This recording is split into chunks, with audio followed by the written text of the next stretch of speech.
Hi everyone, welcome to this video. This is a review of a 2015 Honda CRF125F. There's two variants of the 125, and that's the F and the FB. The FB has the bigger wheels, and a little more suspension travel.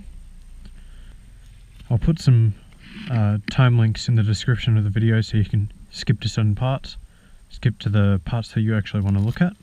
Okay, so we'll discuss some mods, some maintenance issues, some few problems with the bike. There's an obvious lack of reviews for these sorts of bikes, so I'm hoping that this video will sort of fill that gap.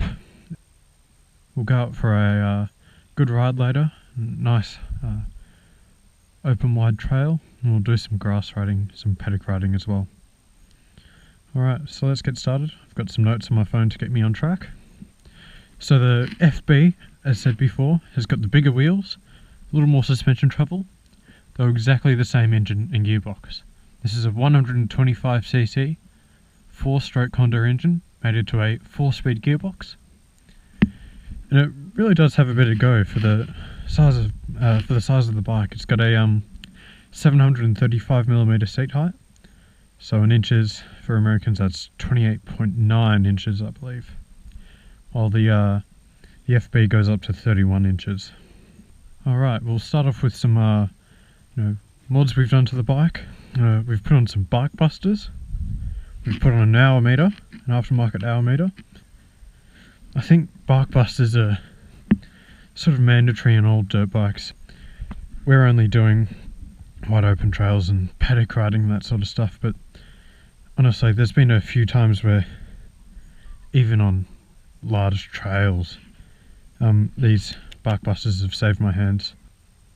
We haven't had any major problems to the bike. We have gotten a flat tyre, and the battery does drain because of the hour meter, and we think it's because of the hour meter. Well, it did pop a tyre tube.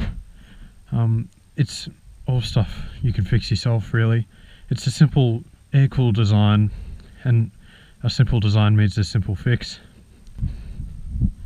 In terms of maintenance to the bike, we do regular oil changes as you would with any other 4-stroke bike. We also keep the chain zinc coated, and we try to pressure wash it after every ride.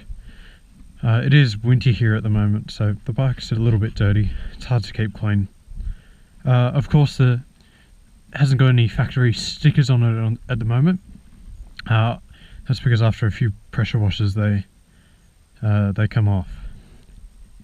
There's a reason why these 4-stroke little Honda fun bikes are so popular, and that's because they're so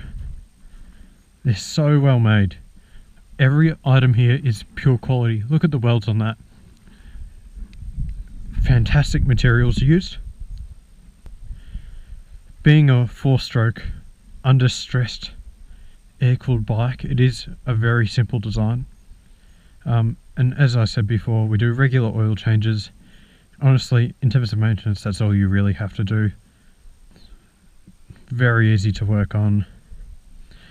It has got a nice big disc brake up the front and drums at the rear, or a drum at the rear, sorry. And the drum at the rear is quite weak, though considering the size of this bike, I think it's okay. But the brake at the front really is fantastic. There are a few annoyances with this bike. Firstly, if it's in the middle of summer and you're doing a bit of paddock riding, there is some dry grass that often gets stuck through here, and because it gets stuck, it's right next to the hot exhaust, so it does pose a fire hazard. Just make sure you clear it out every now and then. Also, from the factory, the rear brake lever comes with a lot of throw, so we've tightened that up, and still it's got a little bit too much, especially for dirt bike boots. But honestly, it's manageable. It's okay. Foot pegs are decent for the size of the bike. Alright, with the 4-speed gearbox, it goes 1 down and 3 up, and neutral is half up from first. If it's not starting at half choke, put it into full choke, get it going with the electric start, keep the revs up a bit, not too much because it is it will be a cold engine, and then flick it to half choke, and once it can get an idle by itself, just leave it and it'll warm up by itself. There is an electric start and also a backup kickstart as well. Get it to an idle here.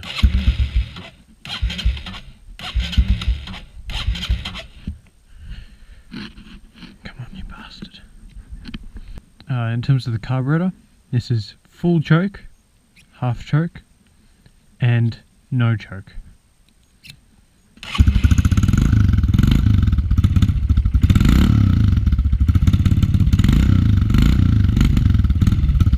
A lot of people like to change the exhaust on these as well as taking out the baffle. But honestly, once it's run in, it's loud enough, to be honest.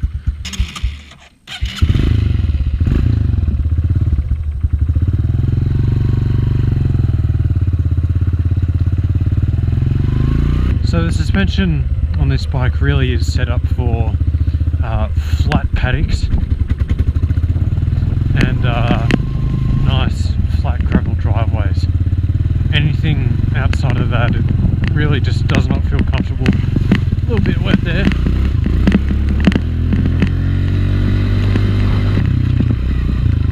The suspension does bottom out quite a lot, being the small wheel version of the 125.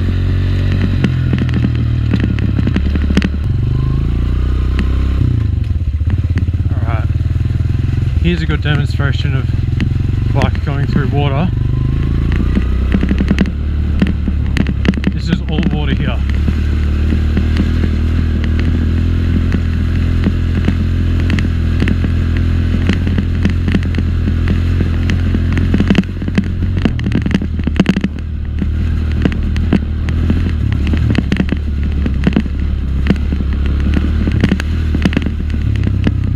Goes through it pretty nicely considering its size. Alright viewers, here we go. The riding section. This is a large open wide trail. Really what this bike's made to do. Trails like these is really where this bike is at home. It does not like single tracks, and it doesn't like average sort of paddocks. If you're going to buy this bike and you're going to ride it where it's designed to be ridden, it'd be tracks like these where it's really flat and wide, or in nice flat lawns or really flat paddocks. While it is an extremely capable bike, the suspension bottoms out quite a lot, and honestly, if you're a learner and you're in a paddock and what you want to do is sit down as a learner, you can't. The ride's just way too harsh. It's getting a bit wet here and I apologise about that. Up into fourth. Here, this is what the bike sounds like.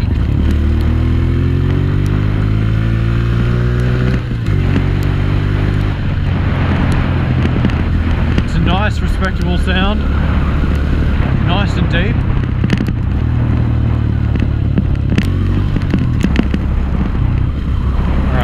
Demonstration of the acceleration of it. Going down into second and now into first. First gear is really short. Here we go.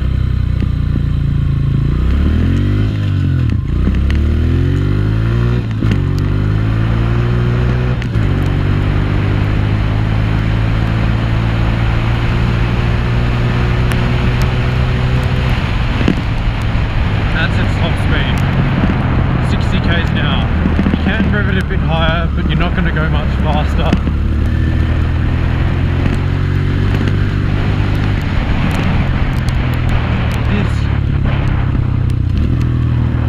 This bike has so much grip. It is incredible. As a learner, when I was riding it, I was a little worried. There was a few panic situations.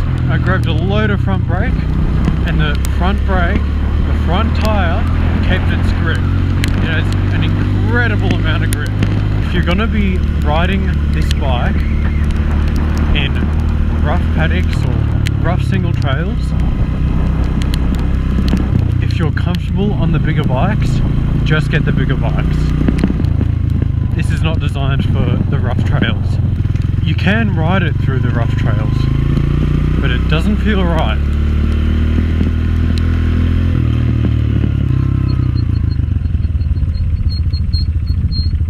They normally say that for proper positioning of a bike, if the bike's the right size for you when you're sitting on it, you're on your tippy toes. As a learner though, you want your feet to be able to sit flat on the ground. If your feet stay flat on the ground on a bigger bike and you feel comfortable on that bike, get that bike. Because the reality is, what we found with this bike is that we had it for about a year, then after a year we completely grew out of it.